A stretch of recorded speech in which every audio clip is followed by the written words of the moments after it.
she kind of breaks my heart with her just absolute desire to just like protect everyone, to just make it all okay, to just be the best agent that she can kind of be. I just want to go, honey, just give yourself a minute, it's okay. And I think that's what I love about the alt Olivia, is that she's just so kind of cavalier. She's like, nah, it's okay, whatever. You know, like, let's go. You want to join? I don't know. I think they're opposites is the bits that I like. Now, I understand that this could take some time for you to get used to. Imagine how I feel. I never realized that a bra was so binding.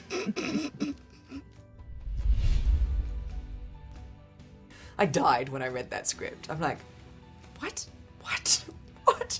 Where do you start? And then I also didn't want to, I love Leonard, and I didn't want to be, I didn't want to mock him. I didn't want it to be as though I was really teasing him, but how could it not be when it's me doing it? So I was just frightened. And then you just have to close your eyes and just jump. You got the voice right. You got the graveliness right. Thank you. If you were able to channel any other character in the show, who would it be? Make it a woman. Like Astrid, please. Or maybe Nina. She would be fun to kind of, yeah. Hopefully I won't have to do that. Hopefully they'll pass that off to one of the boys next time. I think Olivia obviously is learning that she can't live in an isolated world if she wants to be happy. I think she's learning that she has to let go and open up, and she has to give herself, you know, a little bit more attention or care, I guess. And maybe the opposite is true of the alternate Olivia. Maybe she needs to kind of care a little bit more about other people and maybe not sort of like always want to win all the time, you know? But that's sort of superficial, I think. The deeper answer will come later, so ask me later. Do you think there's ever anything that's going to be too crazy? Because obviously it's all about fringe science, but there's a line between kind of crazy real and crazy crazy. Like unicorns, stuff like that. Do you reckon it's ever going to get too stupid? Yeah. I'm so flattered that you think it hasn't already. Thank you very much. I think that with science fiction, I think that you actually can go wherever you want to go, provided you ground it in like reality, and provided you ground the connective tissue, like the emotional relationships between your characters in like a really true place. And I think the fact that everybody's so straight, the fact that like Olivia's just so straight, there's nothing crazy about her, she's just so pragmatic and practical, means Walter can be whatever he wants. You know, the fact that that Walter and Peter have such a truthful kind of like connection, and truly are trying to work through this like weird father-son relationship that never was, means that you can go anywhere you want, because you're still following these people that you believe.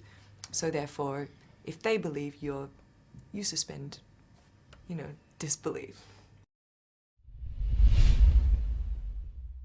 I want to know where my supersonic hearing went. I've been wanting to know that for a long time. No, I think that they have a real knack of leaving things and then shelving it, but then bringing it back, like little tiny things, like even Olivia having the baby, you know, was like a nod to the second episode that we did, where we found this, you know, like woman had this accelerated pregnancy and the baby then grew really quickly and largely. So I think that whether they plan that or not, I think they do usually tie up most of the loose ends. They then untie a whole lot of others, but you do get answers in the show. I think that's one of the positives about the show, is you're not just constantly left to go, oh, well, and it was just this. They're like, no, this is this, so then that, which is satisfying, I think. So I've torn holes in both the universes, and they lead here, to this room, a bridge, so that we can begin to work together to fix it.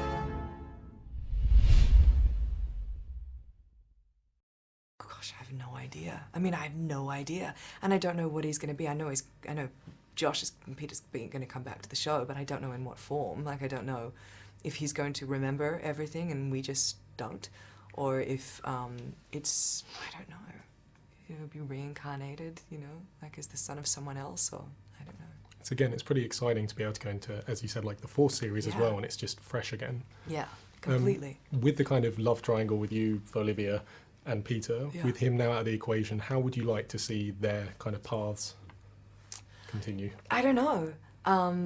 That'll be interesting too, because essentially, and it's the same with Walter and Walter, the only reason they're fighting is because of Peter. So if he never existed, what is the point?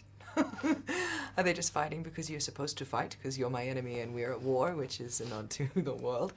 Or, yeah, I don't know. Oh, well, If you I had to mean, choose. if I had to choose, well, because Olivia gets something, right? She doesn't get anything. She doesn't get the baby, she doesn't get the man. Olivia, she's like, they're supposed to be together. They met when they were little children. Getting picked up is, I mean, that's really lovely. Like, that's sort of like a moment where everybody on set, because there's a huge amount of people that make the show, get to kind of go, you don't get a better compliment than people want to still watch what we're making, you know? So I guess those moments are pretty lovely. People are constantly asking about fans and what are they like, and I'm like, they're awesome. They're loyal, and we wouldn't be on air without them. Particularly Jeff and Joel, they really listen to the fans too.